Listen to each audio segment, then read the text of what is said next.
Sun Studios, Memphis, July 5th, 1954. 19-year-old Elvis Presley is nervously adjusting the microphone when something extraordinary happens that will change music history forever and reveal a secret about his voice that he will spend the rest of his career desperately trying to hide. Sam Phillips has just asked Elvis to try something different with "That's All Right," to push his voice beyond the safe, comfortable range he's been using. Elvis hesitates, glances around the small studio, then opens his mouth and releases a note so high, so pure, and so impossibly powerful that it makes the studio walls seem to vibrate. For just 3 seconds, Elvis Presley reveals the true extent of his vocal abilities. A range that spans 4 full octaves, reaching heights that would make opera singers weep with envy and depths that could rival the greatest bass singers in classical music. But before Sam Phillips can even react to what he's just heard, Elvis stops abruptly, his face flushed with panic and embarrassment. "Sorry," he mumbles, dropping his voice back to the limited 2-octave range that made him famous. "I didn't mean to do that." What Sam Phillips doesn't know is that he has just witnessed something Elvis has been hiding since childhood. A vocal instrument so extraordinary, so supernaturally gifted, that Elvis himself is terrified of its power. For the next 23 years of his career, Elvis Presley will deliberately suppress half of his vocal range, limiting himself to just 2 octaves, while secretly possessing 4. He will become the most famous singer in the world while using only half of the voice that God gave him. This is the story of the greatest voice in popular music history, the childhood trauma that made Elvis afraid to use it, and the tragic reason why the world never heard the king of rock and roll at his full, devastating power. The mystery of Elvis's hidden vocal range begins in East Tupelo, Mississippi, in 1942, when 7-year-old Elvis Aaron Presley makes a discovery about his voice that both thrills and terrifies him. Elvis is alone in the small house, practicing a hymn he learned at church, when he decides to see how high he can make his voice go. As he reaches higher and higher notes, something remarkable happens. His voice doesn't strain or crack like other children's voices do. Instead, it soars effortlessly into registers that seem almost supernatural. Excited by his discovery, Elvis continues experimenting, pushing his voice lower and lower until he's producing bass notes that sound like they're coming from a grown man rather than a 7-year-old boy. In the span of 10 minutes, Elvis discovers that his voice can travel from the deepest bass notes to the highest soprano ranges. 4 complete octaves of pure, untrained power. But Elvis's joy at discovering his gift quickly turns to terror when he realizes he's not alone.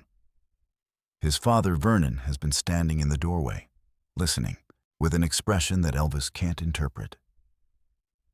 "Boy," Vernon says, his voice tight with something that sounds like fear. "What in God's name was that sound you were making?" Elvis tries to explain about the high notes and the low notes, about how his voice can do things other voices can't do. But Vernon's reaction is swift and devastating.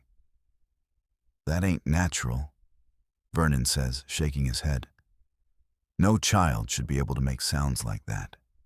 It ain't right, and it ain't normal. You keep that freakish noise to yourself. You understand me?" 7-year-old Elvis doesn't understand why his voice is frightening to his father, but he understands that he has done something wrong. In his child's mind, his extraordinary gift becomes a source of shame and secrecy rather than pride and joy. From that moment forward, Elvis begins the lifelong practice of hiding his true vocal abilities. He learns to sing in a normal range that won't frighten adults or make them think there's something wrong with him. He develops what vocal coaches would later recognize as one of the most sophisticated control systems ever developed by a singer. the ability to suppress his natural range and perform within artificial limitations. But Elvis's vocal suppression creates psychological tensions that will haunt him throughout his career. His natural voice wants to explore its full 4-octave range, but his conscious mind forces it to stay within the safe 2-octave boundaries that society finds acceptable.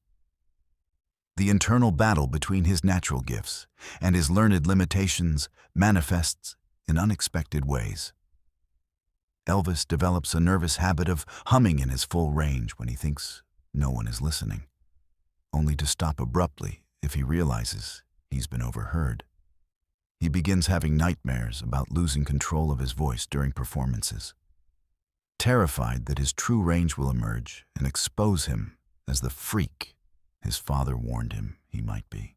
As Elvis grows older and begins performing publicly, his vocal limitations become both his greatest strength and his greatest source of frustration. The 2 octaves he allows himself to use are still extraordinary by normal standards, but he knows he's only showing the world half of what he's capable of. Music teachers and vocal coaches who work with teenage Elvis quickly recognize that something unusual is happening with his voice.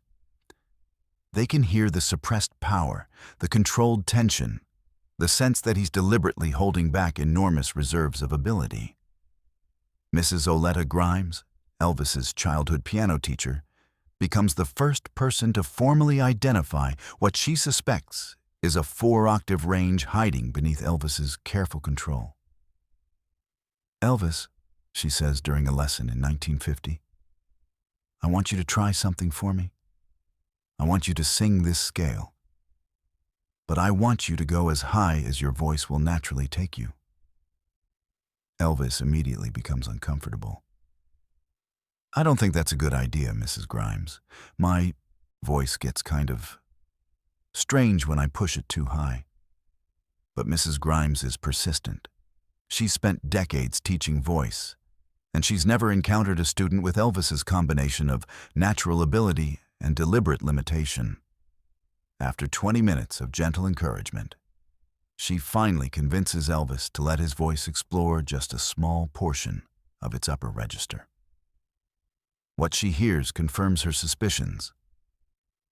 Elvis Presley possesses one of the widest natural vocal ranges she has ever encountered. The high notes are pure and effortless, with a quality that suggests he could go even higher if he allowed himself to. More remarkably, his control is perfect. There's no strain, no tension, no vocal effort that would be expected from someone reaching such extreme registers. "Elvis," Mrs. Grimes says, her voice filled with awe, "do you realize what you have? This voice, it's not just unusual, it's miraculous. You could sing opera, classical music, anything you wanted. You have a gift that appears maybe once in a generation." But Elvis's response breaks Mrs. Grimes's heart. "Please don't make me do that again. It scares me when my voice goes to those places." Mrs. Grimes tries to understand Elvis's fear, but she can't comprehend how someone could be frightened of their own extraordinary abilities. She doesn't know about Vernon's reaction 7 years earlier, about the shame and secrecy that Elvis has built around his natural gifts. As Elvis's career begins to take off in the mid-1950s, his vocal suppression becomes both more sophisticated and more psychologically costly. He develops techniques for channeling his 4-octave power into his limited 2-octave performances, creating intensity and emotional impact without revealing the full extent of his abilities. But the effort required to constantly suppress half of his vocal range takes a physical and emotional toll. Elvis begins experiencing vocal tension and fatigue that shouldn't affect someone with his natural gifts. He develops elaborate warm-up routines designed not to expand his range, but to ensure that it remains properly contained. Recording engineers and producers working with Elvis begin to notice strange anomalies in his performances. Sometimes, during particularly emotional moments. Elvis's voice will briefly escape his control and touch registers that seem impossible for the voice they think they know. During the recording of Love Me Tender in 1956, Elvis reaches a high note that surprises everyone in the studio, including Elvis himself. For just an instant, his 4-octave range breaks through, producing a sound of such beauty and power that the session musicians stop playing and stare in amazement. "Elvis," producer Steve Scholes says, "that note you just hit, I've never heard anything like it. Can you do that again?" Elvis immediately becomes defensive. "I don't know what you're talking about. That was a mistake." But it wasn't a mistake, and everyone in the studio knows it. For one brief moment, they glimpse the true Elvis Presley voice, the 4-octave instrument that he keeps hidden from the world. The incident creates uncomfortable tension in the studio. The musicians know they've heard something extraordinary, but Elvis's obvious distress makes it clear that this is not a topic for discussion. They complete the recording using Elvis's normal 2-octave range. But everyone present understands that they've witnessed something remarkable that will never be officially acknowledged. Similar incidents occur throughout Elvis's career. During live performances, moments of high emotion or distraction cause his vocal control to slip, revealing glimpses of his true range to audiences who don't understand what they're hearing. A bootleg recording from a 1968 concert in Las Vegas captures one of these moments. During an emotionally charged performance of It's Now or Never, Elvis reaches notes so high and so pure that several audience members can be heard gasping in amazement. But the moment passes quickly, and Elvis immediately returns to his controlled 2-octave performance, leaving the audience wondering if they imagined what they heard. Vocal coaches and classical musicians who attend Elvis's concerts begin to spread rumors about his hidden abilities. Stories circulate in musical circles about the rock and roll singer who supposedly possesses an operatic range but refuses to use it.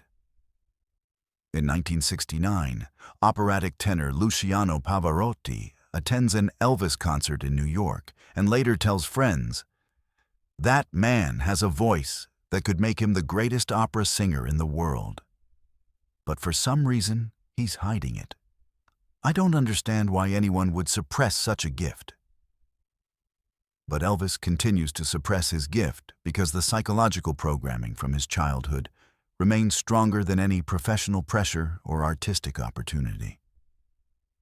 His father's words, "That ain't natural, and it ain't normal," continue to echo in his mind every time he feels his voice wanting to explore its full range. The suppression becomes even more tragic when vocal experts begin to understand the true extent of what Elvis is hiding. Dr. John Rubin, a prominent vocal coach who worked briefly with Elvis in the early 1970s, later described Elvis's voice as the greatest natural instrument I ever encountered, deliberately constrained by the most sophisticated suppression system I ever observed. Dr. Rubin's assessment, based on just 3 sessions with Elvis, suggested that Elvis's 4-octave range included not just extraordinary high and low notes, but perfect control and tone quality throughout the entire spectrum. Elvis could have sung anything, Dr. Rubin explained. Opera, classical art songs, jazz, musical theater. There was literally no musical style that was beyond his vocal capabilities. But when Dr. Rubin suggested that Elvis explore his full range, Elvis's response was immediate and non-negotiable. "I don't sing like that. That's not who I am." The most heartbreaking aspect of Elvis's vocal suppression is revealed in recordings made during his private sessions at Graceland. When Elvis thought he was alone, or when he was singing only for close friends, his vocal control would occasionally relax, allowing glimpses of his true 4-octave capabilities. These private recordings, discovered years after Elvis's death, reveal a voice of such extraordinary beauty and power that they bring tears to the eyes of vocal experts who hear them. Elvis sings classical pieces, operatic arias, and complex jazz standards with a technical precision and emotional depth that rival the greatest singers in history. But perhaps most tragic of all, these recordings also capture Elvis's reaction when he realizes his voice has escaped his control. On several tapes, Elvis can be heard stopping mid-song and apologizing. "Sorry, I didn't mean to get weird with my voice there." The man, who possessed one of the greatest vocal instruments in human history, was apologizing for allowing the world to hear it. Dr. Sarah Mitchell, a vocal expert who analyzed these private recordings in the 1980s, described them as both the most beautiful and the most tragic vocal performances I have ever heard. Elvis Presley was hiding a voice that could have redefined not just popular music, but all music. The loss to artistic culture is incalculable.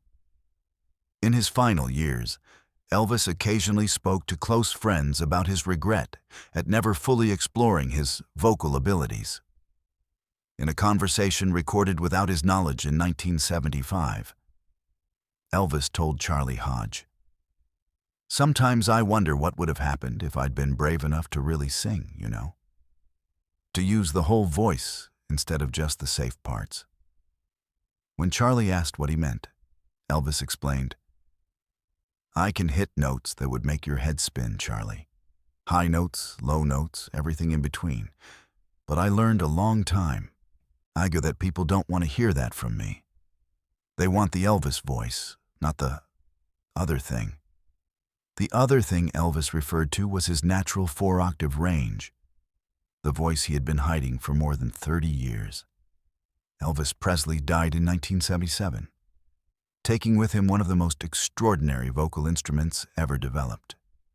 The 4-octave voice that could have revolutionized music died with its creator, never fully shared with the world that worshipped his limited 2-octave performances. In the decades since his death, vocal experts and music historians have analyzed every available recording of Elvis's voice, searching for evidence of his hidden range. Computer analysis of his performances reveals microtonal variations and harmonic overtones that suggest vocal capabilities far beyond what he displayed publicly. Modern vocal coaches studying Elvis's technique recognize that his seemingly effortless 2-octave performances required extraordinary control and suppression. Elvis was working twice as hard as he needed to, explains Dr. Jennifer Walsh, a contemporary vocal expert. He was using advanced technique to limit his voice rather than expand it. It's like watching someone use a Ferrari to drive 25 miles per hour. Technically impressive, but tragically wasteful. The greatest tragedy isn't just that Elvis suppressed half of his vocal range. The tragedy is that he was ashamed of possessing the most beautiful voice in popular music history. A 7-year-old boy's natural joy in his extraordinary gift was transformed into a lifetime of fear and secrecy by a moment of misunderstanding and ignorance. Vernon Presley's frightened reaction to his son's miraculous voice created a psychological prison that Elvis never escaped. Elvis Aaron Presley possessed a 4-octave vocal range that could have made him the greatest singer in any musical genre he chose to pursue. Instead, he became the king of rock and roll using only half of the voice that God gave him. The world fell in love with Elvis's 2-octave voice because it was still more beautiful, more powerful, and more emotionally moving than any other voice in popular music. But we can only wonder what might have been if Elvis had been brave enough, or psychologically free enough, to show us his true vocal power. Sometimes the greatest tragedies are not the talents that are destroyed, but the talents that are hidden away, locked in psychological prisons built from childhood fears and misunderstandings. Elvis Presley had the voice of an angel, but he was afraid to let heaven hear it. The king of rock and roll was also the king of hidden voices, and that secret died with him, leaving us to imagine the music that might have been if one frightened father had reacted differently to his son's miraculous gift. 4 octaves of power, but only 2 octaves of courage. The difference between what Elvis was, what Elvis could have been, is the space where miracles go to, right?